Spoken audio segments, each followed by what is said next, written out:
equivocar en pecar. Yo trato de ser inocente al momento de calificar los exámenes. Era una especie de copy-paste, porque iban todos los principios en el orden que se les habían consignado. No digo nada, ¿verdad? Voy a ser inocente en pensar de que los tabularon de su conocimiento. Ahí no puedo decir mayor cosa. En ese sentido, en otros que ponían los principios procesales del derecho individual de trabajo, que no son así. Son distintos principios que rigen el proceso colectivo. Y ahí hubo, pues, de cierta manera, ese desacierto, ¿verdad? Otro de los puntos que les voy a mencionar ahorita. Bueno, este sí fue muy reiterado y fueron pocos los que lo contestaron. Acerca de la pregunta número 8, en la que, ¿cómo se le denomina en la doctrina a la sentencia de arbitraje, en la cual se falla más allá de lo pedido? Es decir, el tribunal de arbitraje resuelve más allá de lo pedido. Muchos, atendiendo a la analogía del término de sentencia arbitral, consignaron laudo arbitral, que en determinado momento pues únicamente se equivocaron en la respuesta, ya que ese realmente no es la denominación que se le daba a esa sentencia, sino que era una sentencia ultra petita. O bien tomaba yo por bien respondido, resuelto, el tema de que la sentencia que se resolvía más allá de lo pedido. Yo lo tomaba por bien, porque tampoco pues voy a ponerme a calificar el léxico, terminología, que es parte del conocimiento que ustedes deben de tener, pero tampoco soy rígido en no poder tener en determinado momento esa flexibilidad si están consignando lo que realmente es. Eso fue muy reiterado. Ahí sí hubo bastante equivocación. Para los que ahí tienen idea de dónde pude haber fallado, ¿verdad? Sí fui bastante consciente al calificar, porque si hubiera sido completamente cerrado y rígido, tal vez en algunas preguntas en las que, si se dieron cuenta, las preguntas valían 3 puntos. A muchos no les di los 3 puntos, pero les di 2, les di 1, para no dejarlos en 0. Entonces, por ahí si hubiese sido tal vez un poquito más estricto al calificar, hubiera tomado pues que si no contenía la totalidad de la respuesta correcta, 0, pero sí lo hice de esa manera. Y otra de las reiteradas es sobre los juzgados que integran la organización en materia de colectiva. Me empezaron a hablar de tribunales inquisitivos, tribunales de fuero especial, o sea, me empezaron a hablar de una serie de legislación. Eso sí vi en algunos exámenes en que como que se pusieron a googlear o usaron el chat GPT, no sé, la verdad, y empezaron a encontrar una serie de preguntas que tal vez sus respuestas tenían cierta analogía a nuestra legislación, pero se veían que eran completamente de otra legislación. O sea, se encontró esa situación. Pero ustedes saben el orden de los juzgados, pues concreto, los juzgados pluripersonales de primera instancia de trabajo, salas de la Corte de Apelaciones de Trabajo y Previsión Social, Corte Suprema de Justicia, tribunales de conciliación y arbitraje, y la Corte de Constitucionalidad en el caso de los amparos. Concreto, ¿verdad? Y algunos pues se tomaron la tarea de copy, paste de todos los órganos jurisdiccionales que se tomaron. Pues, ¿quién soy yo para juzgar ese copy, paste, verdad? Las respuestas estaban bien, pero es importante señalar ese aspecto sobre la integración, que es bien básica, que ustedes deben de conocer, de la estructura de los tribunales, de los órganos jurisdiccionales que tienen relación con los procesos colectivos. Es básica y es bastante sencilla, que es la que les mencionaba. Otra de las respuestas reiteradas, y ahí sí me atrevo a decir tal vez un 50% se equivocó, es en el tema de ante quién se plantea un conflicto colectivo que se suscita entre el organismo judicial y trabajadores del organismo judicial. Y un buen número me consignó ante los juzgados de primera instancia de trabajo, otros a la Corte Suprema de Justicia. Por ahí uno se sana osadía se atrevió a consignar que ante la Corte de Constitucionalidad, y pues eso no es así. Ustedes saben, para los que respondieron pues completamente pegados, de que es ante las salas de la Corte de Apelaciones de Trabajo y Previsión Social, de conformidad con el artículo 2, el artículo 6 de la Ley de Sindicalización de Trabajadores del Estado y regulación de huelga de trabajadores del Estado. Entonces, eso es bien importante, porque, digamos, si ustedes plantean un conflicto colectivo que se suscite entre trabajadores del organismo judicial y el organismo judicial ante un juzgado de primera instancia, por ser garantistas deberían de recibirlo, inhibirse, enviarlo inmediatamente, pero algunos lo rechazan de trámite, porque no es el órgano jurisdiccional ante el cual se debe promover. Pero eso es bien importante que ustedes conozcan ese tema, porque vamos a ver si nos da tiempo la clase hoy, si no la del miércoles, en la cual ustedes van a comprender y ya redactar una demanda colectiva y la primera resolución. Y para esos efectos tenemos que conocer competencia, designación de juez por el tipo de conflicto colectivo que se promueva. Entonces eso es importantísimo, que ahí tenemos que tener bien sólida esa base. Esas son las preguntas propiamente en las que yo pues vi las reiteradas respuestas no correctas, y pues eso fue el resultado de su examen. Como les digo, fui bastante abierto en poder calificar algún parámetro bueno que tuviera, aunque tal vez la pregunta no estuviera totalmente respondida correctamente, lo hice de esa manera. Entonces, para su conocimiento, y pues qué bueno que ya pudieron ver sus notas algunos. Vamos a dar inicio a la comprobación de lectura. Les voy a mandar el enlace del formulario mediante el chat, por favor. No cierren su cámara. Pueden utilizar su código de trabajo, su material de apoyo. De hecho, podemos irlos respondiendo en conjunto, porque la idea no es aquí tampoco tenerlos en un examen, sino que es que podamos tener claras los temas del sindicato, que por ahí en determinado momento ustedes me dijeron que pues faltaba un poquito y no habían visto cómo era la tramitología de lo que es el sindicato. Posteriormente a ello, pues terminando, vamos a tratar de hacerlo en unos 15 minutos, jóvenes, así rápido. Creo que no es más de 10 preguntas, no recuerdo de cuántas las hice. Lo respondemos rápido, terminamos y continuamos con la clase, porque hay que aprovechar el tiempo, porque no sé si por ahí me inviten a la fiesta del colegio el miércoles o suspendan actividades y tenemos una clase menos. Entonces quiero tratar de aprovecharlo lo más que se pueda con ustedes. Entonces iniciemos. Les voy a mandar por favor ahí, no lo tomen así como un examen, lo podemos platicar, pueden ir preguntando. La idea es aquí, como les digo, que ustedes pues puedan tener ese mayor desarrollo, y sí les invitaría que puedan tomarle una foto a sus respuestas. No porque pues no se va a enviar el formulario, ¿verdad?, sino que para que ustedes lo tengan a manera de conocimiento. Los que puedan imprimirlo por ahí, pues enhorabuena, y los que no, pues archívenlo de la manera más oportuna para ustedes. Entonces ahí lo pueden abrir ya en el chat y lo vamos resolviendo.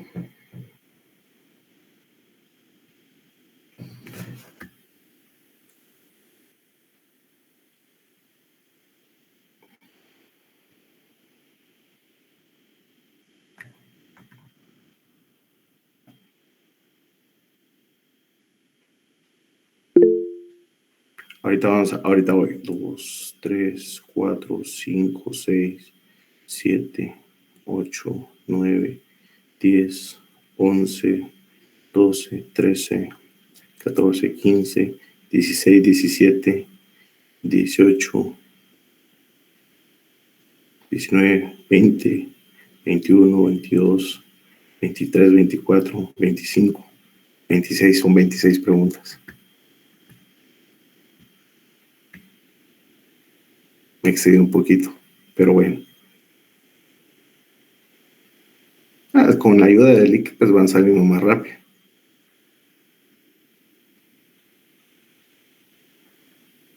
Digamos, de lo que ustedes tienen ahí para responder, pueden utilizar su código de trabajo, que está en la mayoría del código de trabajo, y otra fracción está en el material que les envié acerca de la constitución del sindicato. Para quienes lo imprimieron, no les va a costar mucho. Para quienes lo tienen en electrónico, pues van a tener que estar, si están en el teléfono, abriendo y cerrando sesión, O para los que lo tienen en el ordenador va a ser más fácil porque pues pueden ir a abrir varias ventanas. Entonces, vamos a ir resolviéndolo.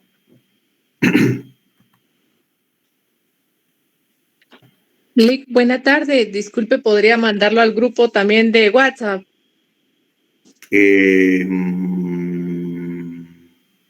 No, porque estaría dando la oportunidad a quienes no están en clase que lo hagan. Y la verdad es que esto es para quienes están en clase. Disculpe, Carolina.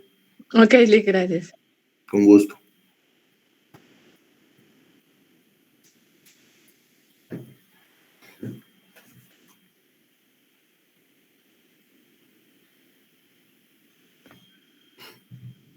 Lick, todas con base legal, ¿no? No necesariamente. Gracias. No necesariamente, claro. Yo les voy a empezar a ayudar ahorita. Solo tengo que hacer un par de cositas.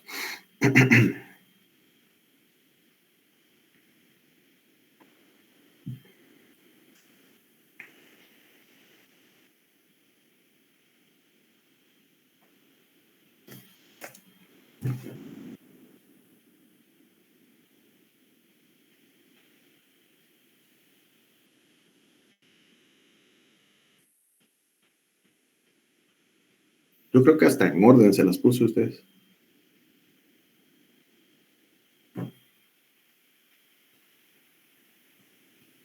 ¿Ya encontraron la primera? ¿Ya la tienen? ¿Ya la respondieron? Artículo 217. ¿En qué momento están facultados los sindicatos para iniciar sus actividades? Y sus actividades inician a partir de que se llevó a cabo el registro, el respectivo registro, que es el Registro Público de Sindicatos. Buenas noches. Buenas noches. Fíjense que no todos tenemos las preguntas en el mismo orden, porque, por ejemplo, la mía comienza con la personalidad jurídica de los sindicatos. Ok. Veamos, entonces, yo les voy a ir ayudando resolviendo todas. No sé por qué me lo administró así. De repente era del formato que utilicé, que las puse así salteaditas, pero vamos a responderlas todas de todos modos. Sobre la personería jurídica, está regulada en el artículo 210, que establece que los sindicatos son personas jurídicas, las cuales en determinado momento pues son sujetos de derechos y obligaciones. Fundamento artículo 210 del Código de Trabajo. Eso es lo referente a la personería jurídica. Y derivada de esa personería jurídica que tienen los sindicatos, pueden ser sujetos de derechos y obligaciones y actuar en la vida jurídica, siempre y cuando se cumplan con los fines de los sindicatos, ¿verdad? Recordémonos que una de las principales prohibiciones es que no se pueden conformar con ánimo de lucro. Aunque en la práctica ustedes me dirán, no, es que sí hay sindicatos que lucran, pero ahí ya se rompen los fines, ¿verdad? Entonces me dicen si vista por ahí de la primera otra pregunta para irla respondiendo también. ¿Cuál es el mínimo de trabajadores para conformar un sindicato, jóvenes? Sindicato de trabajadores, 20 trabajadores. 20. Es correcto. 20. De conformidad con el artículo. A todos les tenemos que poner fundamento legal, perdón. Mire, pues, digamos, yo no les voy a decir, mire, porque aquí lo que pasa es que este laboratorio tiene ese fin, ¿verdad? Que ustedes sepan la respuesta. Pero en derecho, siempre que ustedes pues van a tratar de argumentar algo, no en la mayoría de situaciones, deben de sustentarlo con un fundamento jurídico. Pero para los efectos de la clase, con que ustedes comprendan cuál es la institución y a qué se refiere, pueden ponerlo cabalmente como sin el fundamento jurídico. O sea, tampoco los voy a estar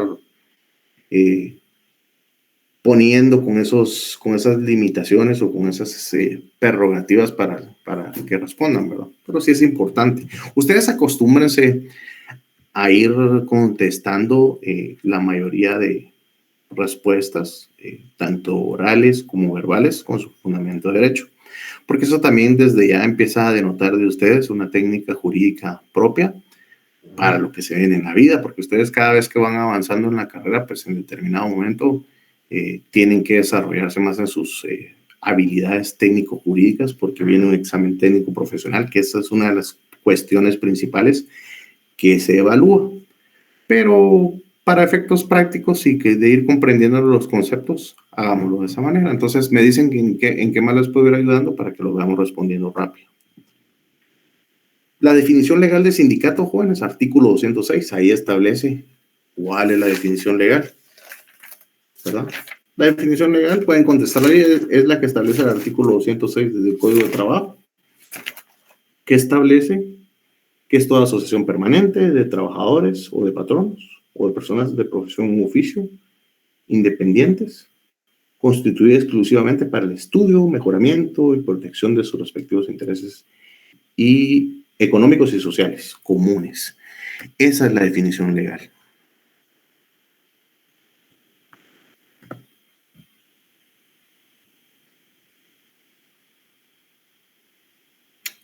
Otra de las preguntitas que están ahí es que ¿cuáles son los requisitos del acta constitutiva del sindicato?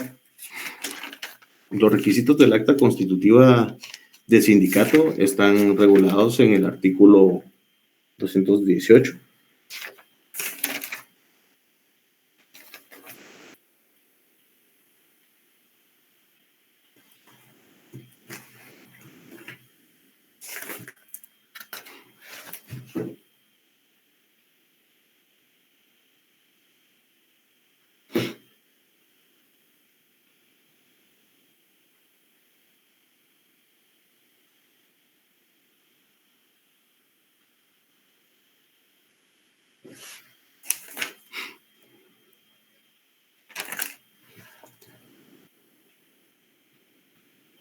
Las obligaciones de los sindicatos, jóvenes, para quienes tienen esas preguntas.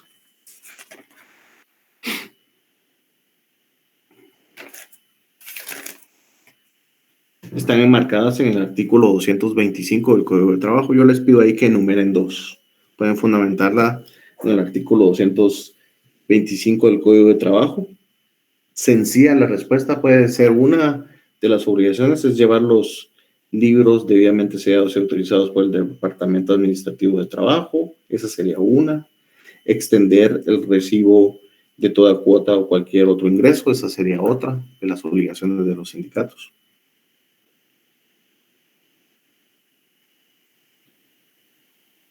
Asimismo, también la pregunta indique cuáles son los órganos que integran el sindicato. Es el Comité Ejecutivo, el Consejo Consultivo y la Asamblea General.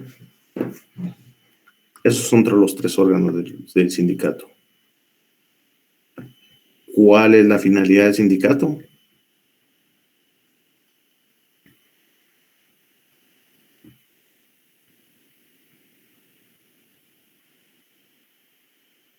La finalidad del sindicato, ¿cuál sería? La que está enmarcada en el artículo 206, para darles un fundamento que va tendiente al estudio y mejoramiento y protección de los respectivos intereses económicos, sociales y comunes.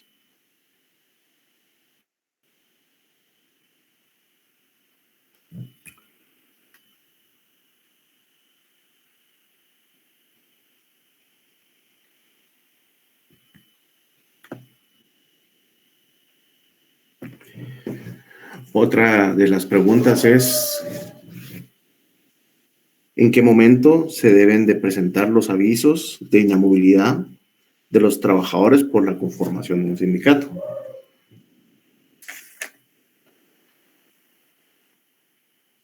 Artículo 209. Es el fundamento legal y es en el momento en que le dan inicio a la formación del sindicato.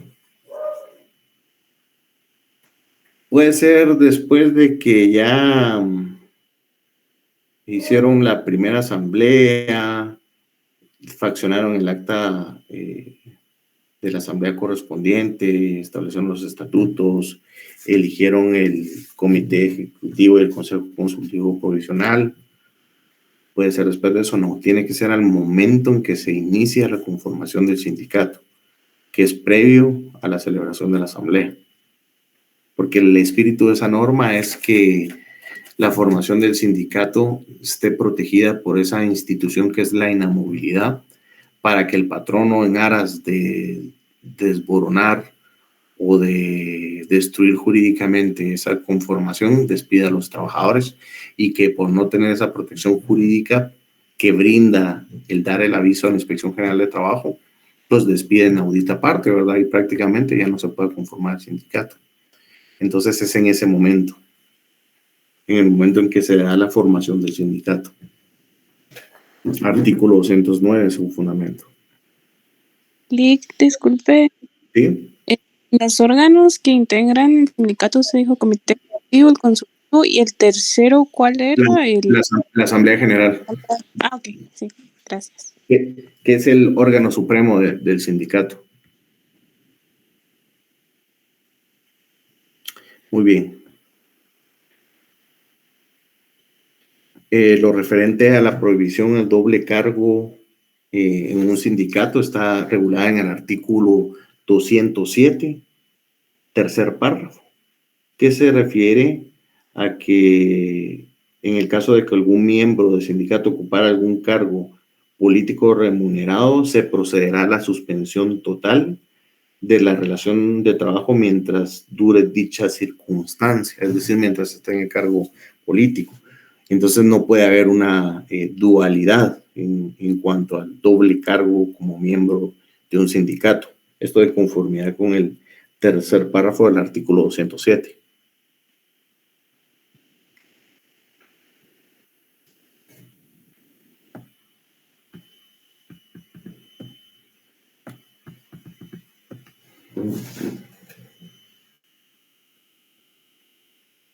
Explique qué consiste el derecho de inamovilidad que gozan los trabajadores que están en formación de un sindicato. ¿En qué consiste este derecho o esta institución? Es de que si el patrono incumpliere con despedir a un trabajador estando en formación de un sindicato, la consecuencia de ello es que deben de ser reinstalados dentro del término de 24 horas y el patrono puede ser sancionado con una multa equivalente de 10 a 50 salarios mínimos y además de esto deberá pagar los salarios dejados de percibir. Entonces, en este sentido, se entiende que el derecho de inamovilidad es aquella institución jurídica que protege a los trabajadores para no ser despedidos por conformar un sindicato. Tengo una pregunta por ahí. ¿Quién pregunta?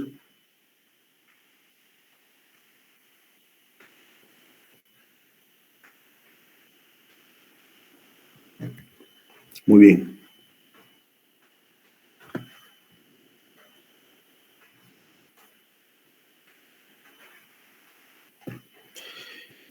Otra de las preguntas que está dentro del laboratorio es que indique 2 penas imponibles a los sindicatos. ¿Qué tipos de penas pueden tener los sindicatos? ¿O qué imposiciones coercitivas se les puede imponer a los sindicatos? Esto está regulado en el artículo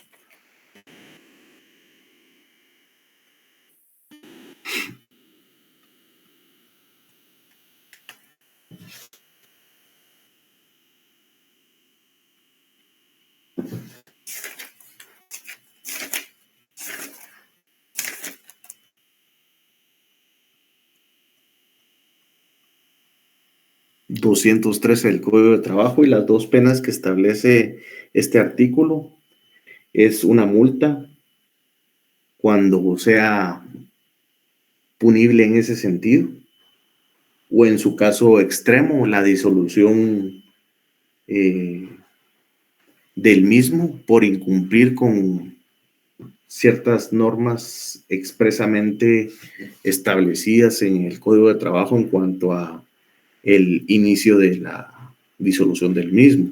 Entonces esas son 2 penas que se imponen a los sindicatos. Una es pecuniaria correspondiente a la multa y la otra es de carácter disolutivo, que puede ser irreversible o reversible. Y esa disolución se da por alguno de los preceptos que establece la disolución, que está debidamente normada en el artículo 228 del Código de Trabajo. Las causas por las cuales se puede dar y también quienes están facultados para el efecto de iniciar la disolución de un sindicato, que puede ser a través del Ministerio de Trabajo y Previsión Social, que puede iniciar la acción, o bien por conducto del organismo ejecutivo a través del Ministerio de Trabajo y Previsión Social ante los juzgados de trabajo y previsión social por los aspectos que establece la disolución en el Código de Trabajo.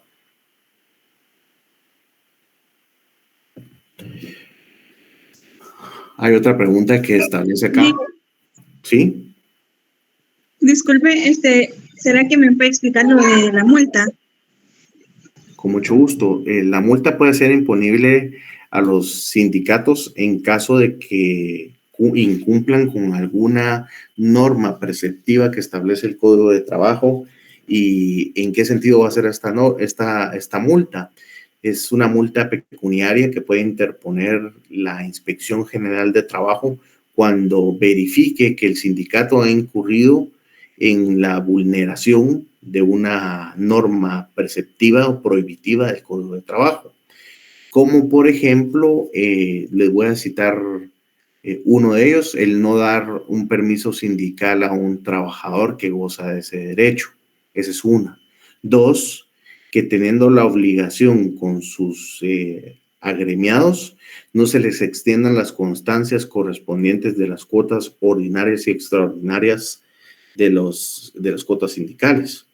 Ese es en ese aspecto que se les pueden imponer las multas. O bien cuando existe un apercibimiento por parte de un juzgado de trabajo y previsión social que al admitir su trámite una demanda dan inicio a una huelga que sería ilegal porque no han iniciado o no han llevado la tramitología completa y correcta, y que ante esa situación el juez previene y apercibe al sindicato a que cese en el movimiento de huelga, y aparte de ello le impone una multa correspondiente a un monto pecuniario. Es que eso es un aspecto en el cual es una consecuencia de una actividad de hacer o no hacer del sindicato, en la cual pues se rompe una norma prohibitiva o preceptiva del Código de Trabajo y se traduce en el pago de una cantidad dineraria, ¿verdad, Stephanie? Stephanie me preguntó, ¿verdad? Sí. Entonces, eso es lo referente al tema de la multa. Continúo. Otra de las preguntas es ¿cuál es la excepción en la que un trabajador que goza de inhabilidad puede ser despedido por el patrono? Esto está regulado en el artículo 209.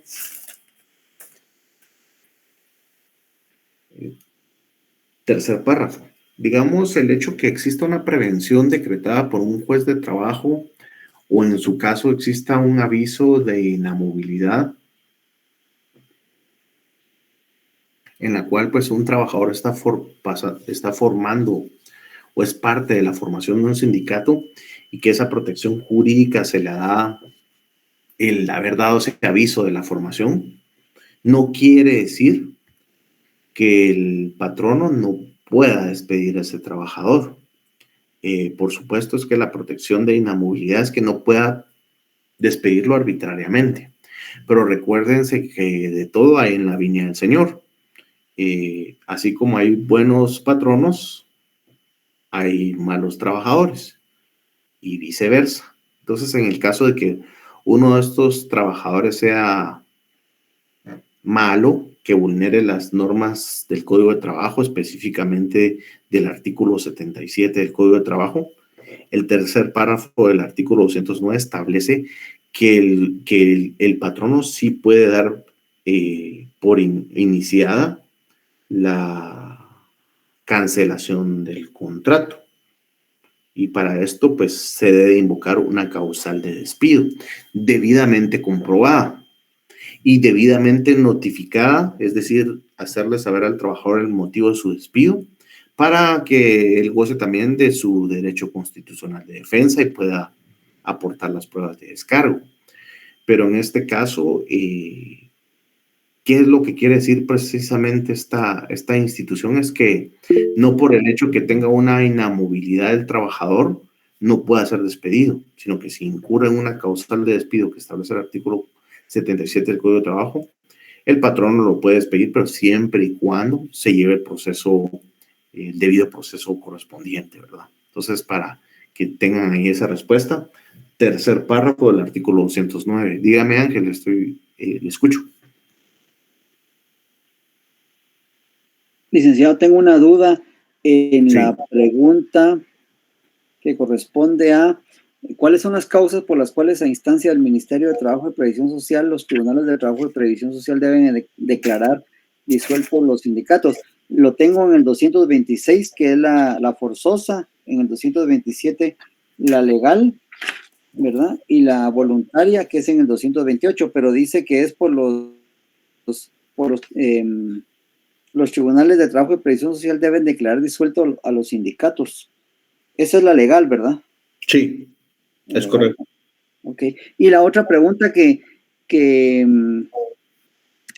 me surge es en cuanto a indique cuál es la consecuencia jurídica para el patrono que despida a un trabajador por participar en la formación de un sindicato, de lo cual ya se había cumplido en dar aviso a la Inspección General de Trabajo. Yo puse que será multado de 5 a 50 salarios.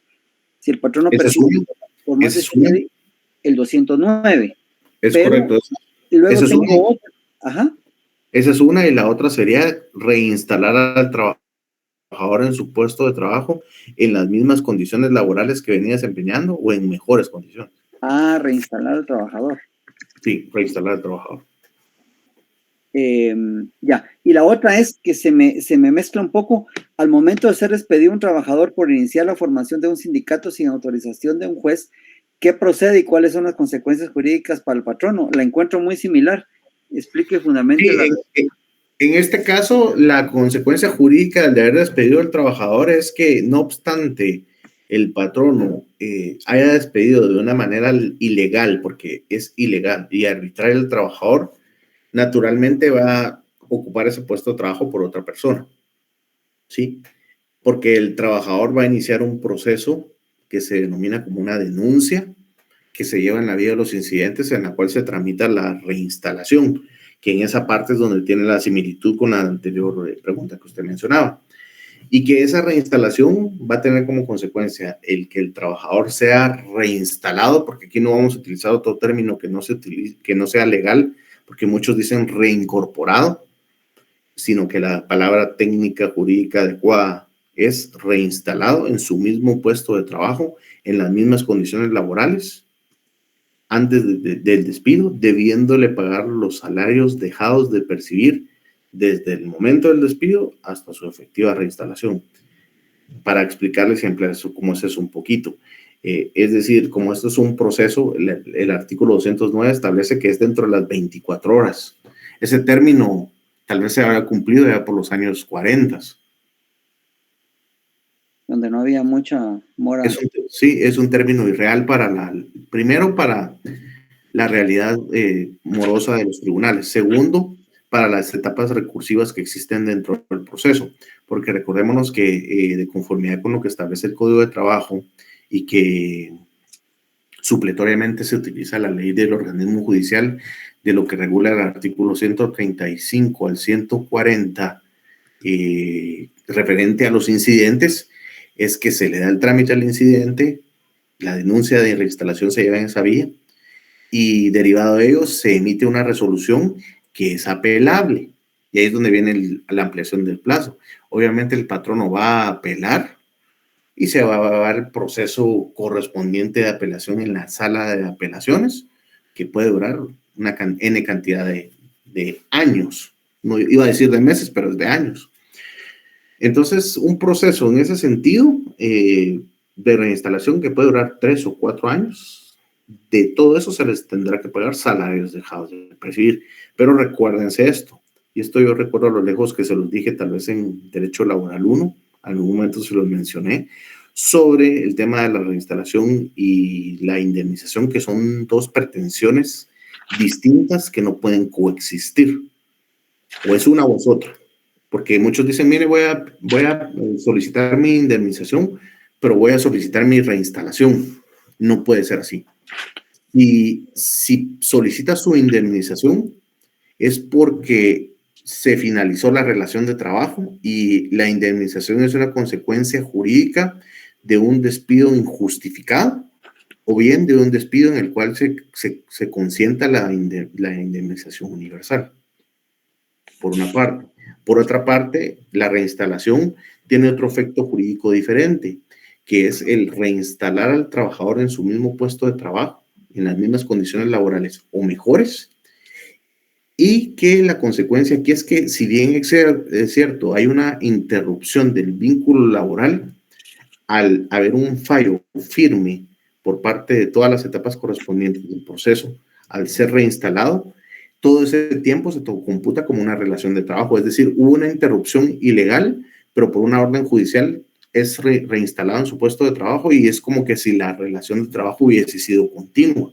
Entonces, ante esa continuidad y la pretensión de la reinstalación, no puede coexistir la indemnización, porque como dije y reitero, una es por la finalización de la relación de trabajo y que ahí termina prácticamente, y la otra es porque lo que se busca es que persista en el cargo en virtud de no cumplir con ciertos presupuestos procesales y el garantizar el derecho de inamovilidad sindical, que aquí se cumple en ese orden de ideas de las preguntas que le hice, es que un trabajador, al ser despedido por formar parte del inicio de la conformación de un sindicato, debe ser reinstalado en su mismo puesto de trabajo, dentro del término de 24 horas. Es un término irreal, la ley lo establece.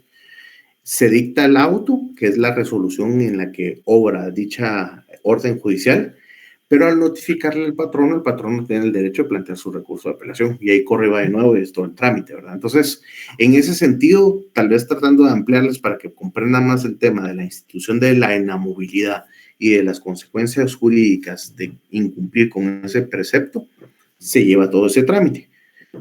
Y como les decía, parte de la pregunta, de las dos preguntas anteriores que les estaba respondiendo, es que si un trabajador que es parte de un movimiento de formación de un sindicato y es un mal trabajador o incumple o incurre alguna de los preceptos que establece el artículo 77, el patrono lo puede despedir. Es que lo que tenemos que entender aquí en esencia es que la institución de la inamovilidad es para proteger la institucionalidad o la futura institucionalidad del sindicato.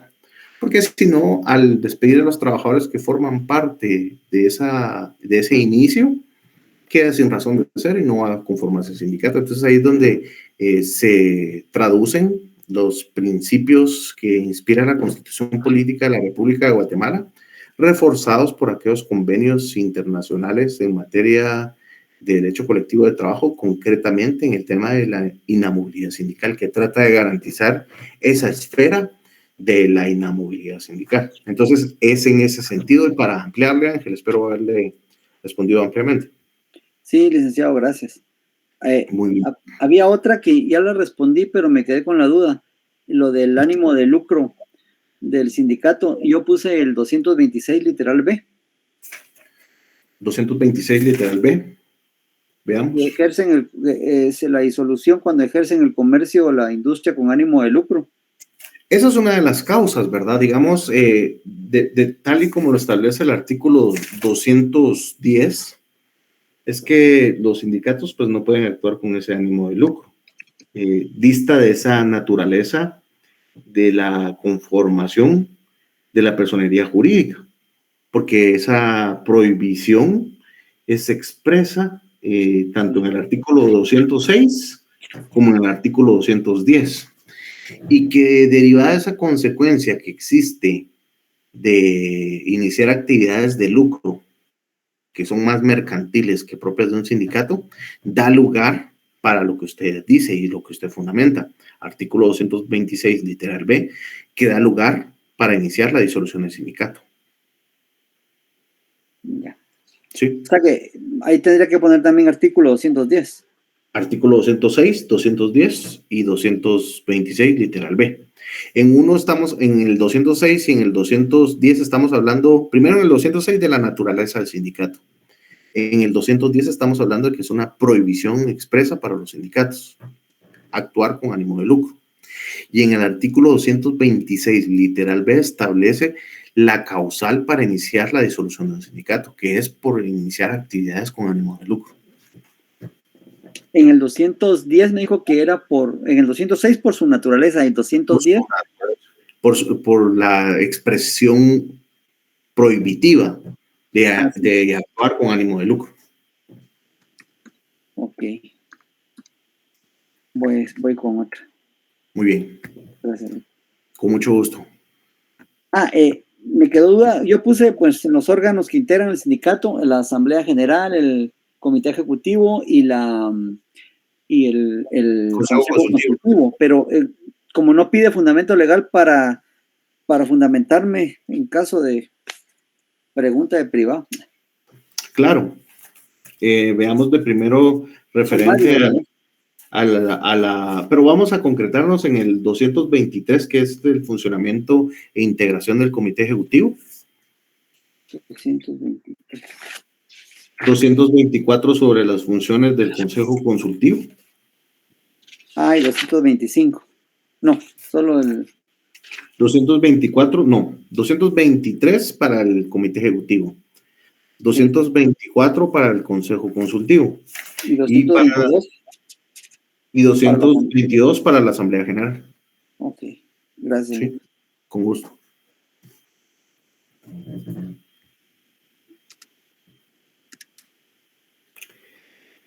Bueno, lo de la situación de la personalidad jurídica del sindicato, la que está debidamente expresa en el artículo 210, ya hablamos de eso. Sobre que si un sindicato puede actuar con ánimo de lucro, no puede, en virtud de lo que establece el artículo 210, que en su parte conducente establece que es una actividad prohibida para los sindicatos y que da lugar a disolución del mismo de conformidad con el artículo 226, literal B.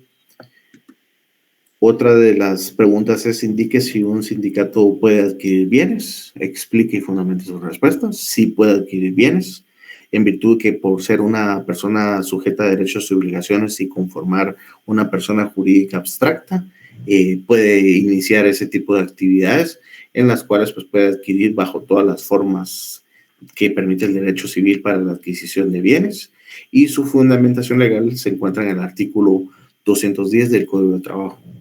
Sí puede adquirir bienes.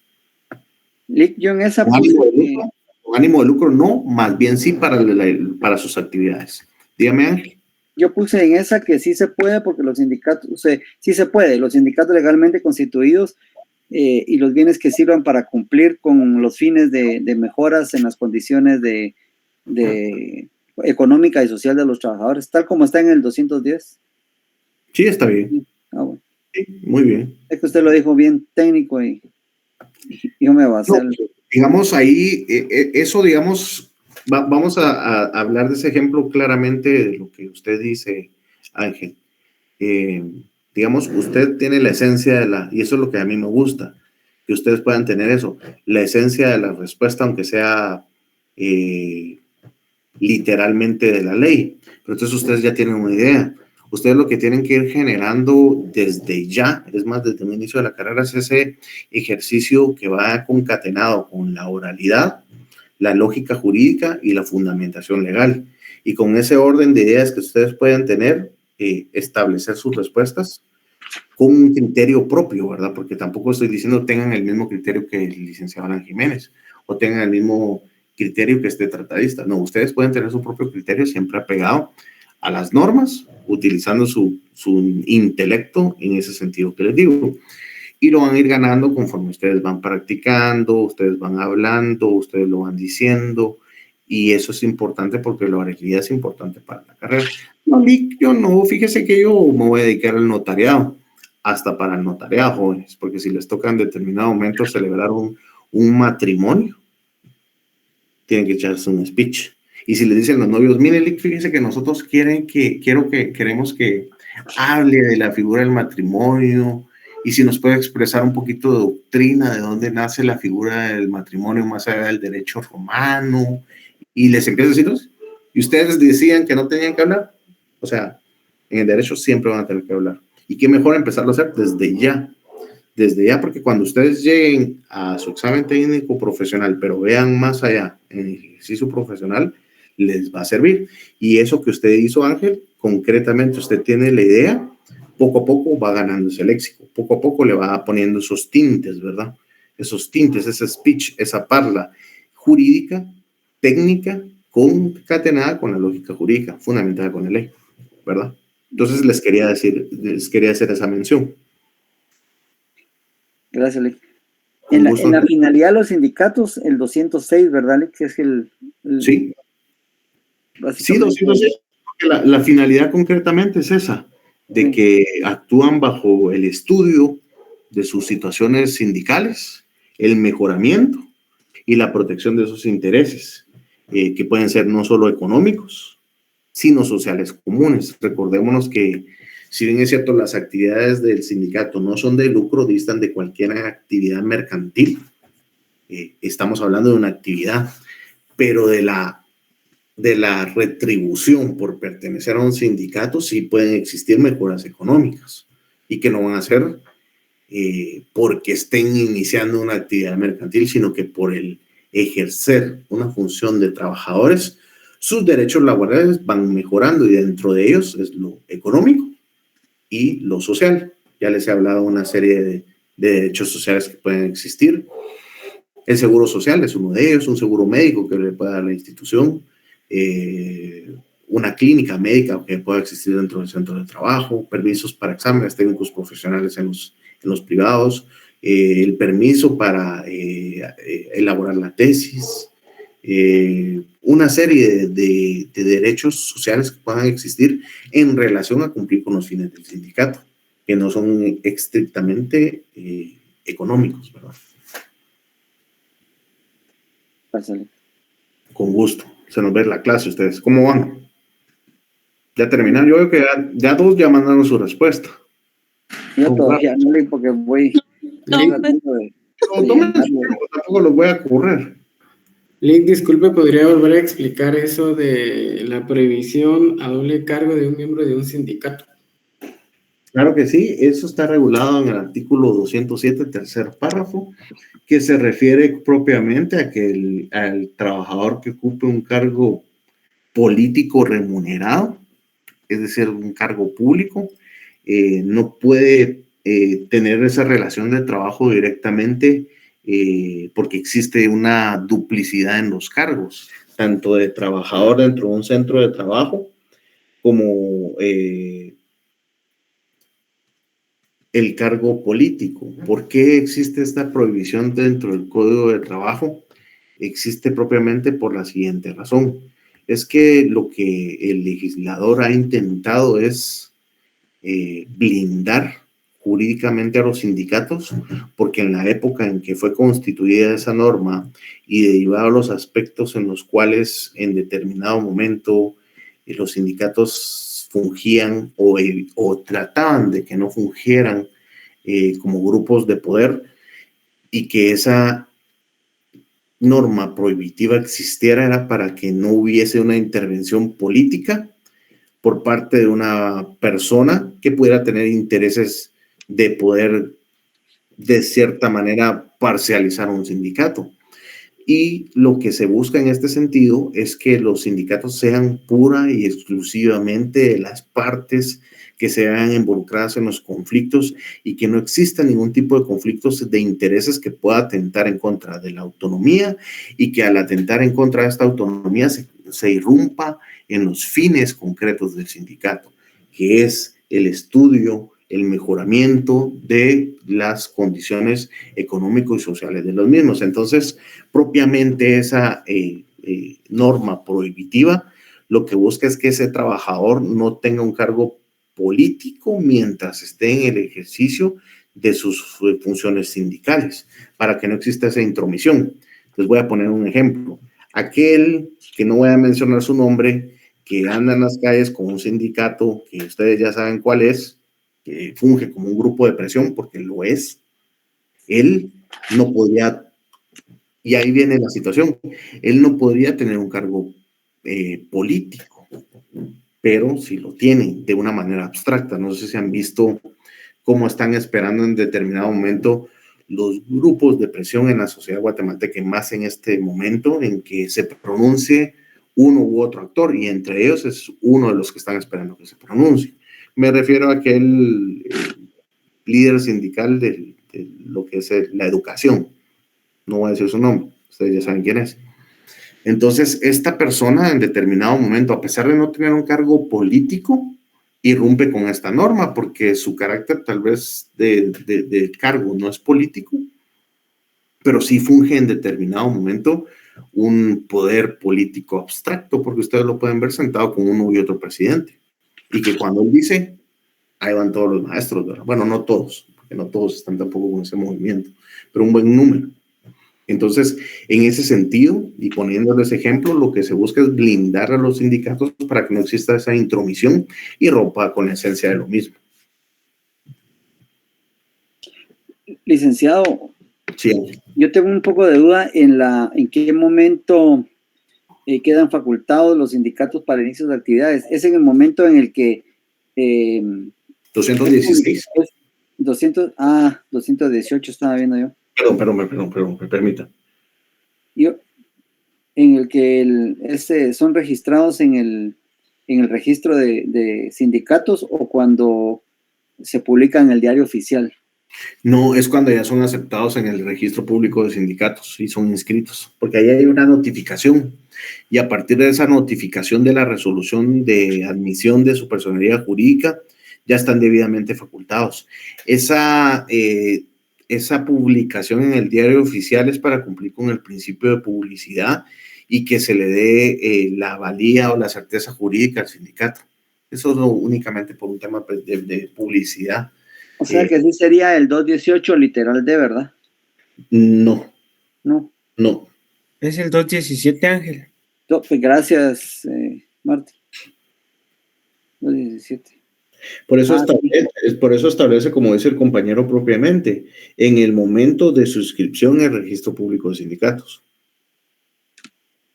Sí, es que hay otro en el 218, también pone que en caso afirmativo previo el visto bueno del despacho superior, procederá a realizar la inscripción del sindicato en el libro de personas jurídicas del registro público de sindicatos.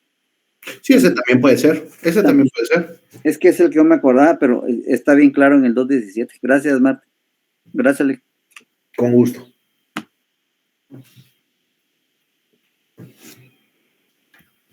Está bueno el laboratorio, Lick, porque...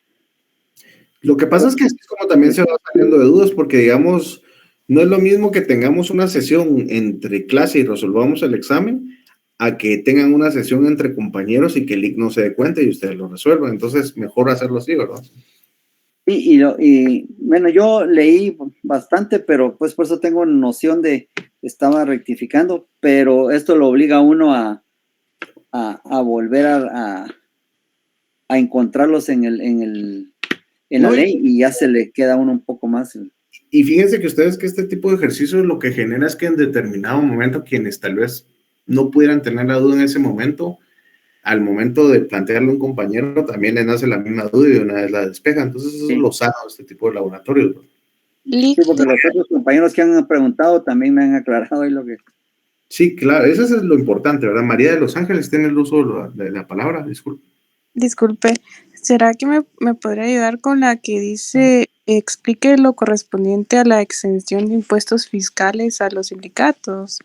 Claro que sí, derivado a la naturaleza jurídica de los sindicatos de conformidad con el artículo 210 y que también no existe un ánimo de lucro, no es una empresa mercantil, no es ninguna clase de sociedad que regula el decreto 2-70 del Congreso de la República de Guatemala, que me refiero al Código de Comercio.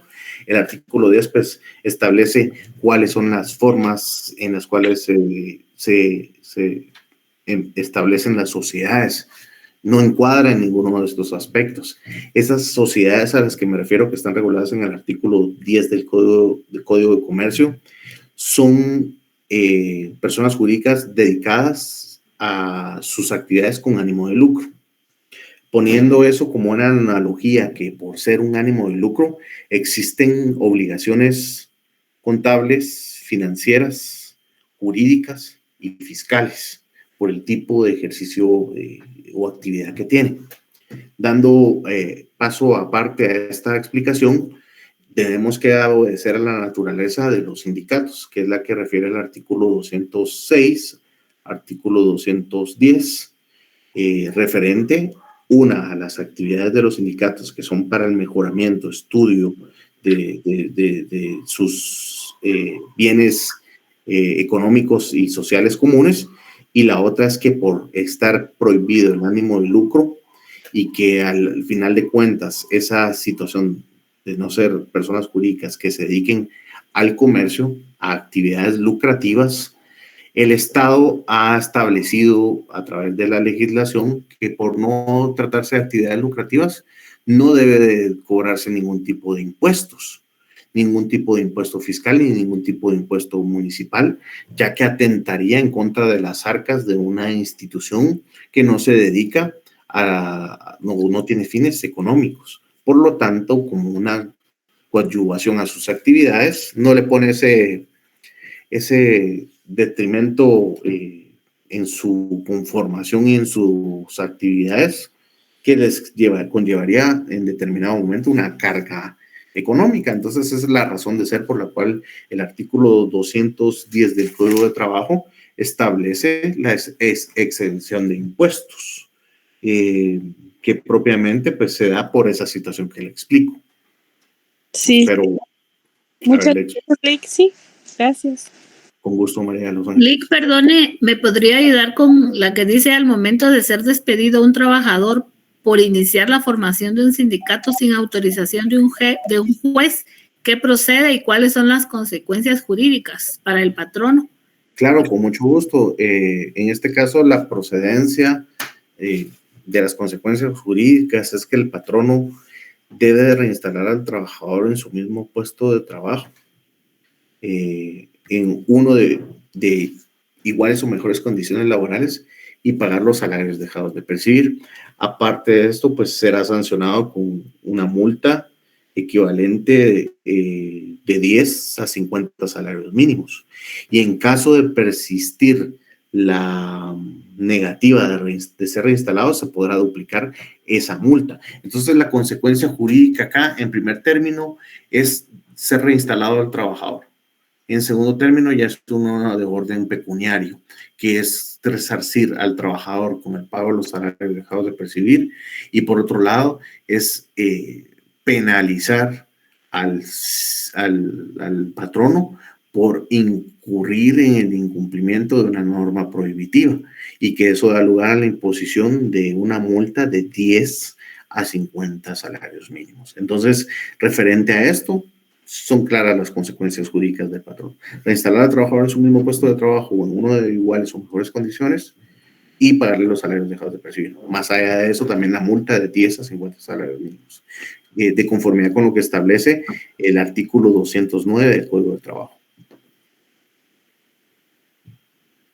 Perdone, usted no me podría ayudar, estoy perdida, bueno, donde dice cuál es la excepción en la que un trabajador goza de inamovilidad, puede ser despedido por el patrono con autorización del juez. Yo me estoy abocando, pero me perdí en el artículo 209. Y yo creo que ahí miré. Artículo 209, tercer párrafo. Ah, tienes razón, gracias.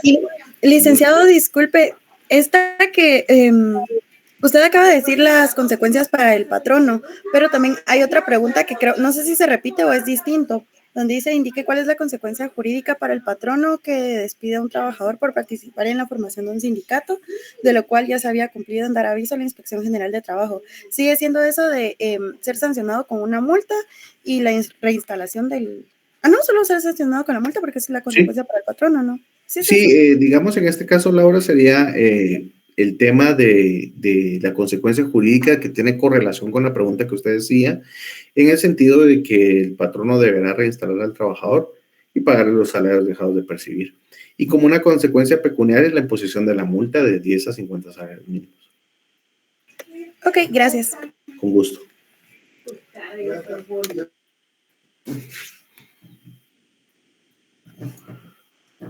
Lic, lo referente a las penas sería el 213.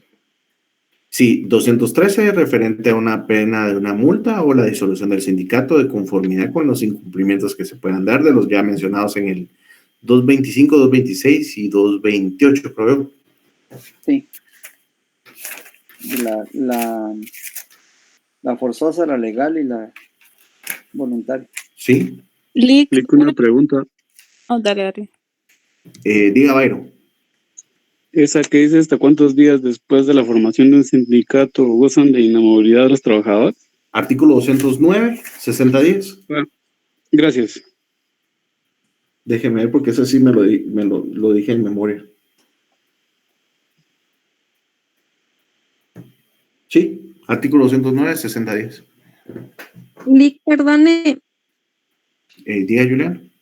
Ay, me perdí.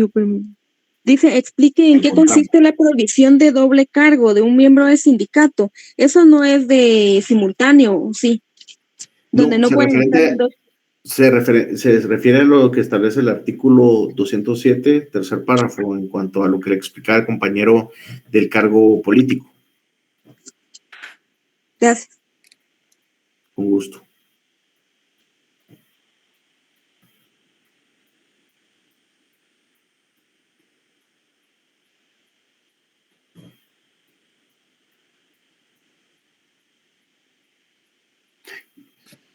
Hoy tiene derecho administrativo en segunda clase, ¿verdad? Sí. Y sí tienen la clase de hoy. O sea, no les dijeron lo contrario.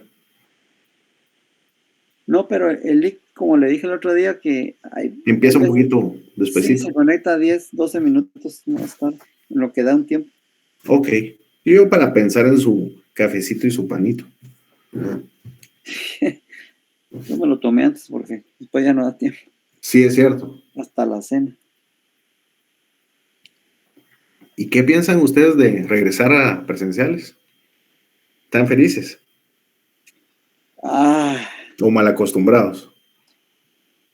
Es que son dos situaciones complicadas. Yo en lo personal, a mí me gustaría en lo virtual porque es otra dinámica, es otra Lo que sucede es que nosotros ya nos hicimos puramente el tema virtual y yo creo, bueno, sin ánimo de mencionar a docentes que, pues como yo considero como usted, porque se lo he dicho semestres atrás que hay catedráticos y hay catedráticos. Y yo creo que algunos para la parte, es mi opinión, no es general. Claro. Hay catedráticos que yo creo que en el tema presencial les va a costar mucho porque solo se dedican a tirar diapositivas o etcétera y ya llegar a una clase presencial tienen que tener un dominio de diapositivas. Un dominio de la cátedra, tener un poco más de pedagogía, y muchos de ellos carecen de eso. Y la otra situación es la puramente estudiantil, que pues nos hemos acostumbrado a este tipo de aprendizaje, y realmente si nosotros volvemos a lo presencial, bueno, por lo menos ya nos quedan 2 semestres prácticamente, y yo creo que sí, como diría un diputado por ahí, va a ser muerterío. Sí. Muerterío. Sí. Yo les tengo una pregunta, y disculpen mi desconocimiento en ese tema. ¿Ustedes hicieron un año presencial o meses? Meses, Lic. Ustedes se iniciaron en enero y el 17 de marzo fue su último día, el 2020. Así es. ¿Y saben qué? Les cuento una anécdota. O sea, mi boca de profeta, ¿va? Yo recuerdo que ya estaba todo eso del coronavirus y yo di clase el viernes 13, creo que fue. No sé si fue viernes 13 o viernes 17 de marzo. Y yo les dije a los compañeros que eran, bueno, mis alumnos, les dije, miren ustedes, yo creo que hoy va a ser la última vez que nos vamos a ver, porque van a cerrar el país. Justo. ¿Y por qué lo dije? Si cerraron Obviamente no es porque yo lo dijera, pues, pero casualidad. Sí veo ese tema complicado, pero sí, ya hay noticia de que sí se regresa, sí o sí. Lo que yo veo, por ejemplo, con ustedes es, en Antigua, es cómo va a ser el tema en qué campus, porque según entendía, no sé, eso sí no sé, que no iba a ser lo mismo, pero es que no sé. Entonces sí, ese es el factor complejo, ¿no? Pero... Ese es uno en cuanto al tema institucional, porque perdimos la sede de la escuela, se la dieron a otra facultad. Yo no sé si esta decanatura tenga la habilidad para conseguir otra sede. Empecemos porque sea digna y apta para estudiar, porque para meternos 90 estudiantes en una aula de 25 escritorios es un poco hacinada la situación, pero esa es una situación. Y la otra, que lo que le comentaba, que a mí me empieza a dar la sensación como que ya hay cierto mensaje en el que hay que empezar a pasar un cierto filtro para que esta generación de abogados que primero Dios saldremos de manera virtual sea muy, muy reducida. De hecho, mire, notarialmente, en cuanto a la clase de notariado, a mí me fue muy, muy mal. Yo creo que en el primer parcial sacaré 0. Se lo digo, se lo cuento. Eso me ve en la obligación de hacer un súper extra esfuerzo para llegar a la zona mínima, pero podría ser que con esta clase, en esta situación, yo podría ser que venía de una manera muy regular y, digámoslo, buena, y me vea un año retrasado. Pues a mí, por la edad que yo tengo, pues me perjudica porque un año más, ¿verdad? No tengo 20 como los compañeros 20 que están en los 20 y tienen toda una vida por delante. Yo tendré 10 años profesionales hablando, ¿verdad? Pero sí, va a ser complicado, la verdad, nos va a ser complicado. Más con algunos catedráticos que yo creo que se bajó el nivel en algún momento. Por temas políticos, usted sabe, que menos mal nos deshicimos ya de uno. Pero... Les van a dar clases por TikTok. Sí, creo que va a terminar siendo de una manera... Sí, mire, yo le comento pues de manera muy personal lo que yo percibo en toda esta situación, pero sí nos va a resultar difícil, definitivamente. Mire, yo la verdad es que veo una cuestión con ustedes y lo digo de una manera bastante objetiva. Que sea lo mejor para ustedes, sea que sea virtual o que no. Yo siempre he sido artífice y he compartido en que las clases se tienen que dar muy prácticas, sí. A pesar de que la mayoría de su sustancia o de su contenido sea de manera pues sustantivo, porque al final de cuentas yo uso mucho no se puede utilizar mucho por la virtualidad, pero me gusta mucho cómo se dan clases en las universidades de Argentina. Y no limitadamente solo ahí, en las universidades, sino que ya son más como talleres y laboratorios. Entonces, creo que ahí también se aprende más. El tema que sí es cierto es que derecho es leer y leer mucho y volver a leer. Y de ahí de eso volver a leer. Entonces, todo eso traducido en ponerlo en práctica. Entonces, yo lo que sí les diría es que para su futuro profesional sí es importante la práctica, indistintamente que vaya a poder ser dentro de lo que falte de su carrera, que sí sería bastante importante hacerlo de manera presencial. Pero eso es algo que en determinado momento cambió el mundo. Y cambió el mundo para algunas pocas cosas para bien y muchas para mal. Y una de ellas es la academia. Pero siempre hay que ser bastante positivos en los términos de que ante las adversidades como las que usted mencionaba en un curso, no sean óbices para continuar o que digan, no, es que, y se lo digo con mucho respeto, de verdad, con mucho respeto y cariño, no, es que ahora pusieron la facultad por el parque donde está la iglesia de X, ¿verdad? Obviamente para la costumbre, para lo que en determinado momento existía, en acostumbrarse a una sede, hay que ser un poquito más, dar un poquito más de esfuerzo. Yo sé que conlleva muchas cosas esas porque Zacatepec es bastante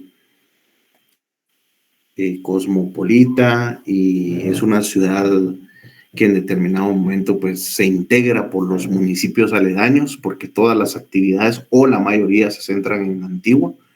Entonces existe esa concurrencia de muchos municipios a la Antigua y que muchas veces pues es más práctico llegar ahí por donde está el monumento a la Antigua, donde está la escuelita, por tema cercanía de la terminal, X, Y, Z. Pero ante eso, yo les invito pues que continúen con todo el ímpetu, indistintamente que sea de una u otra manera. Yo creo que va a ser presencial. Sí, yo creo que ya inicia presencial en el otro año. O sea, no tengo una oficialidad, pero por la situación del retorno a actividades administrativas presenciales, ya habrá un campus central, yo creo que por ahí va el asunto, pero que sea lo mejor para ustedes de verdad y pues decirles que siempre van a contar ahí con un servidor. Yo no creo que vaya a seguir porque se me dificulta ya por tema de distancia y por otras actividades. Eso. Y aparte lo que usted mencionaba, cierta costumbre. Y a mí me va a hacer falta un montón dar clases en la U. La verdad es que no me gusta dar las virtuales. No es algo que yo escogería, porque no se llega de la misma manera, porque para el estudiante existe mucha distracción. Pero nos tuvimos que adaptar por una situación planeada o no planeada, que nos obligó a llegar a ello. Para los efectos de su aprendizaje y de lo que usted mencionaba, de esa parte que me interesa mucho y que la voy a resaltar, es que usted dice que existe un filtro. No creo que exista un filtro directamente por parte de las autoridades. No lo veo así, no tengo ninguna noticia y no veo ninguna instrucción en ese sentido. Pero ante la vida profesional, sí yo ya me di cuenta que existe un filtro para toda esa... No estamos hablando de una carrera, estamos hablando de todas las profesiones. Para ese lapso de tiempo existe un filtro, increíblemente. Pero, miren, al final de cuentas, lo que hace el buen profesional es la persona, el estudio y la dedicación. No hay para dónde. No hay para dónde. Yo creo, Oli, que vamos a tener que esforzarnos muchísimo en los privados, que nos va a costar un poco más. Y otra situación en cuanto a la virtualidad es que yo veo que lamentablemente van a haber muchos compañeros, bueno, pues al menos en alguna medida, que ahí sí que en contra de su voluntad tendrán que dejar la universidad por algún tiempo porque la virtualidad les da opción a que lleguen rápido a su centro pues a su casa o en el mismo trabajo, en el poder entrar a las clases, cuando sea de una manera virtual. Los compañeros que trabajan en Guatemala que salen a las 5 de la tarde, pues llegarán a la segunda clase o a la mitad de la segunda clase y perderán el contenido total. Les va a costar muchísimo y a usted, pues lógicamente en algunos catedráticos la misma situación. Ahí sí creo yo que nos va a volver a bajar todavía un poco más la calidad académica en cuanto a pues, algunos catedráticos que no sé si realmente estén preparados para dar clases, la verdad le digo, porque yo sí lo noto mucho y uno pues no puede opinar realmente en cuanto a eso, porque recuérdese que nosotros no tenemos derecho a evaluar a los catedráticos, que ojalá se pudiera hacer, la verdad le digo, porque muchos estarían la facultad viendo cómo continúan por la calificación que tendrían, pero como no ustedes no son catedráticos titulares, pues tienen un problema laboral y al mismo tiempo nosotros porque no podemos calificarlos. Pero sí hay mucho catedrático que deja mucho que desear, pues así como uno también como estudiante, ¿verdad? Porque eso es de doble vía. Pues vemos muchos que nos ponemos un poco menos o más interés, pero sí va a ser complicado. Yo sí creo que va a ser un golpe duro, por lo menos para estas generaciones.